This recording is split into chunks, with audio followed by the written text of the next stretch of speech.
After ng 2 days naming relaxation sa San Vicente, Palawan, bago bumalik ng Puerto Princesa City, naisip nga naming dumaan sa isang waterfalls ng Ruas, Palawan.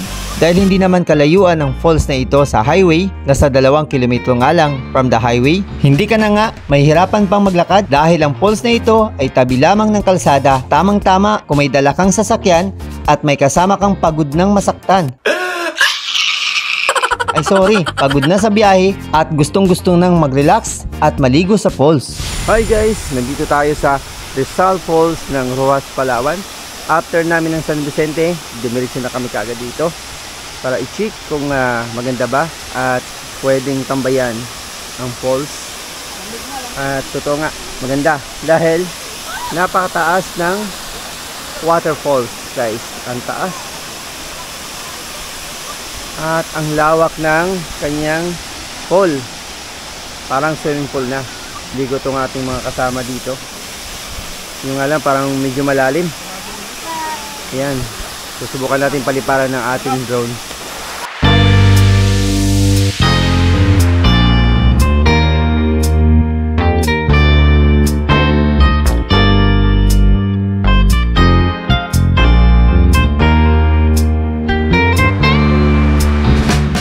Akalain mo ngang meron palang waterfalls na ganito dito sa Ruas, Palawan na accessible para sa mga gustong magpalamig at mag-enjoy sa waterfalls na ito.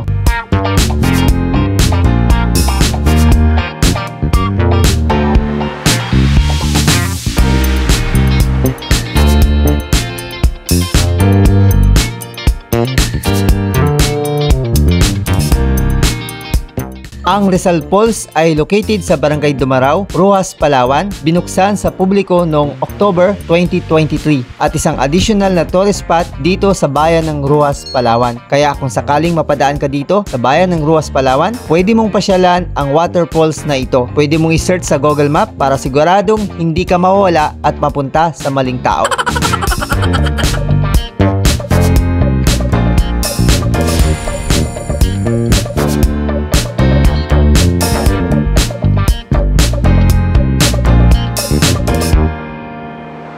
Mag-i-enjoy ka ngang maligo sa falls na ito. Malawak na swimming area katulad na makita mo sa bidyong ito. Hindi na ngang pinalampas ng aming mga kabataang hindi pa pagod sa aming 2 days na gala sa San Vicente, Palawan. Kulang na lang ay mag-overnight pa kami dito, pero dahil napadaan nga lang kami dito, kulang ang oras namin para mag-enjoy pa sana dito sa Rizal Waterfalls. Next time, babalik kami dito para mas ma-enjoy pa namin ang waterfalls.